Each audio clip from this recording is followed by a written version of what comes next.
Well, hey, everybody. This is Robert that you're listening to. I am the creator and commissioner of Totalizer, better known as Toto. Welcome back if you are returning. If you are one of our 6 rookies for this season, welcome.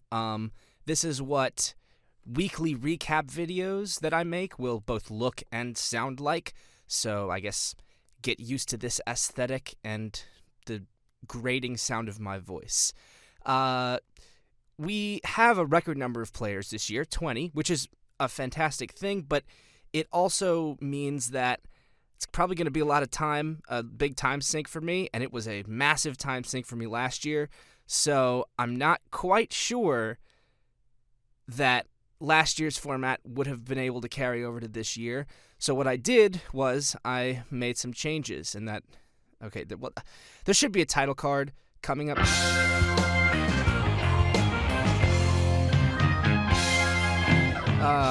You guys are going to have to get used to that kind of humor because it will really populate these weekly roundup videos. I'm sorry if you don't like it. I hope you found that enjoyable or funny, and I hope you like this aesthetic.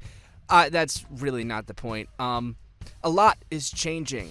If you're new, obviously that doesn't mean anything to you because you don't know what the previous format was. But if you are a returning player, there's a lot about this year's version of the game that you won't recognize. But what I want to do is start with what you will recognize, which is the general format. It is exactly the same as it was. You'll still make 4 bets every week. A lock, which is to say you bet on a team that is favored to win,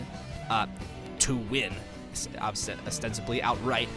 You also pick an upset, which is obviously an underdog, and you're picking them to win. You pick any game or bet against the spread, or an over or under, including a team total. People forget that. The spread bet is any bet that is essentially has coin flip odds. That's the point of it. And then the other bet is a free bet, which is literally anything you want that I can assign odds to. It can be one of the other kinds or something else completely. Also, the same rules about limits on bets apply. No piggybacking on the same game. No double dipping on the same team. You can't share more than 2 bets with any one other individual player. And bets lock. You can change bets up until the time that the game that involves them kicks off, or the first game involving them kicks off, with a couple of exceptions, which we'll get to later. So what's the biggest change? Well, there's head-to-head now. I think I told a couple of you guys that. The concept of playing somebody in Toto is completely novel to all of you, however.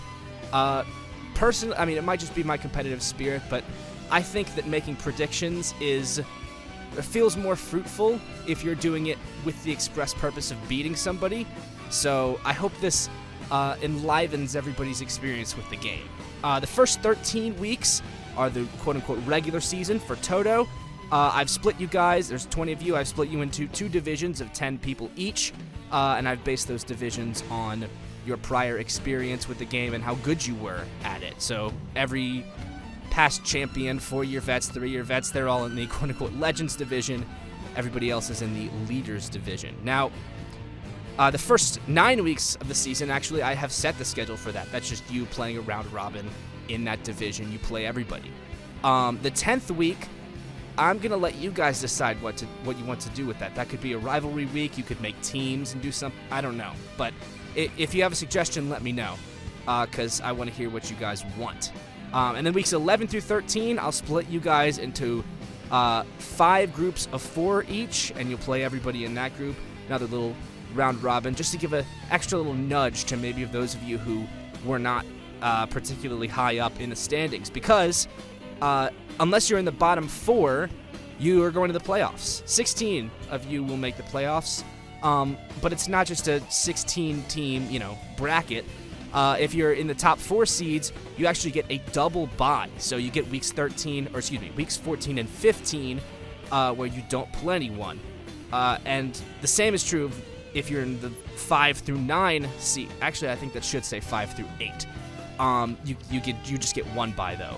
So you don't play anybody, but it's not like that is wasted. You still make picks, because if you are a higher seed, it gives you the chance to run up the score on your potential future opponents. So seeding really, really does matter. I'm also going to be reseeding But we'll get to that when the time comes. But how do you make the playoffs, you're probably wondering? Well, you win matchups. How do you win matchups? You score points. But that system has changed as well. Now, instead of being based on decimal odds, it's based on the quote-unquote plus value of a bet in American odds. Mostly so that no more Canadians win this thing, but in a much more real sense, because I think it's a lot fairer.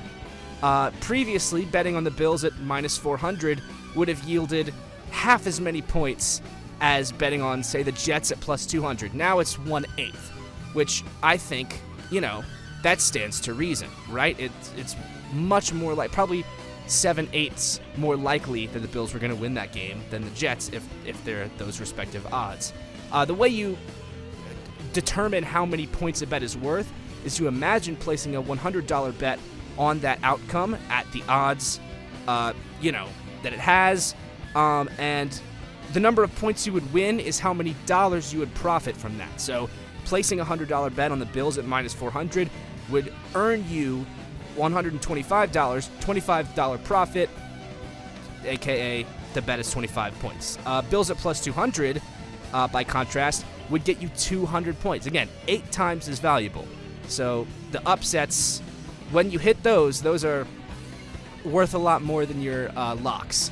Just to, note for the rookies. Multipliers have changed too. It's the formula you see on your screen, 2 to the power of 1 bets minus lost bets. That sounds complicated, but really all it means is that your score will be multiplied by a factor of 4 with every bet that you win. So your multiplier, if you go 2 and 2, is 1. If you go 3 and 1, it's 4.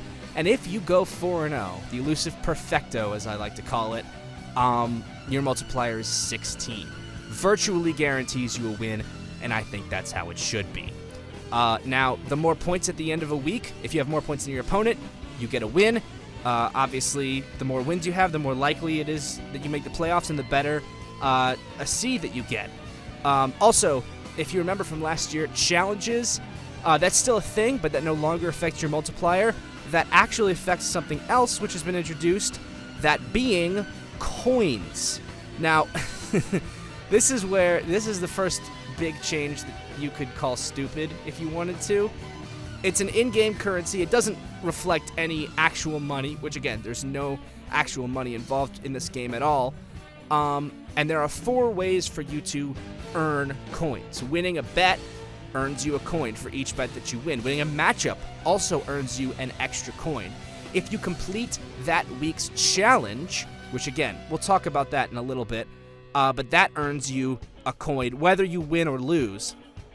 And then if you get a perfecto, that would be 4 bets from each win, 4 coins from each one bet, rather, you get an extra coin. You get a 5th coin. But if there's a week where nobody gets a perfecto, which is I think quite likely, that happened a lot last season, then that bonus coin goes to whoever scored the highest that week, the equivalent of the white jersey for those of you who played last season. Coins can be spent pretty much on anything. I mean, I'm not going to stop you from paying other players with it for... Now, granted, their main use is for power-ups, which we'll talk about in a minute. But you can also bribe people, not me as the commissioner, but me as a player or anybody else who's playing to, go easy on you, or find creative ways to use your coins. Now, I'm not a bank. I can't check your credit, so I can't stop you from going into coin debt. All of you start the season with 3 coins. If you want to spend 6 on week 1, you absolutely can do that. But there are steep interest rates that compound weekly if you are in debt and you stay in debt. So if you go into debt, make sure you can pay it off quickly. More importantly than that, even, if you end week 13 with coin debt, you cannot make the playoffs. You cannot make the playoffs with coin debt. That is a hard limit. Even if you're in first place and you're only 1 coin in the red, I'm sorry, you're getting bumped all the way down. Everybody else is getting bumped up. And if more than 4 people finish with coin debt, I'm decreasing the size of the playoffs. Like, I'm being serious. You cannot go into coin debt. Now, I said coins were mostly used on power-ups, and here's... I know each successive slide gets stupider. This, friends, is the power-up shop. I don't know what to call them other than power-ups. They're sort of just items that you can buy or trade with other people or buy from other people that help you win bets and win matchups from scoring higher. You see what they do and what they're called on the screen. You also see how many there are in the shop and how many coins they cost each, ranging from a mulligan, which should go really cheaply, and there's one for everybody, hypothetically, although you can buy multiple, all the way down to free win in the bottom right, which you can only buy one of, and there's only 3 to go around. Now, they do run out. Like, they're finite. They don't get restocked every week, necessarily, because, and we'll talk about this again in a minute, that's one of the privileges that being the highest scorer in the week earns you, is you can restock the power-up shop however you want. You can make new power-ups if you want. You can bring back old ones. You can get rid of some. You don't even have to do anything if you don't want to. And you can absolutely do stuff that benefits you. Now, there are some limits on that. We can only have 4 power-ups in the shop at once, and you can't increase the price of... The prices are fixed. If you make one up, you can set the price, but the number of power-ups for sale times their price in coins cannot be more than 20. It's 20 or less, just to, just for reasonability's sake.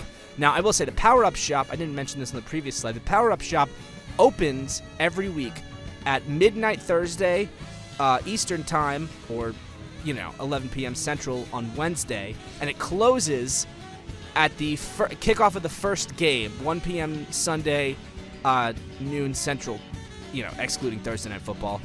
And it's power-ups are first come, first serve. So just be available at that time if you want to buy some. Another privilege of the highest score from the previous week, just going back to that, you get to set the challenge. For example, this week's challenge, I don't think I wrote it anywhere, is to win a bet on any team that is starting a rookie quarterback.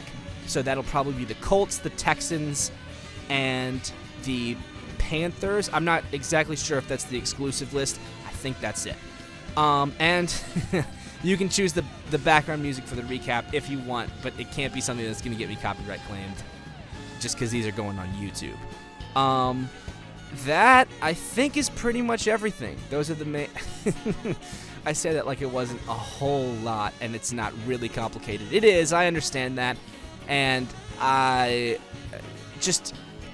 promise you, it will not function as complicated as it seems.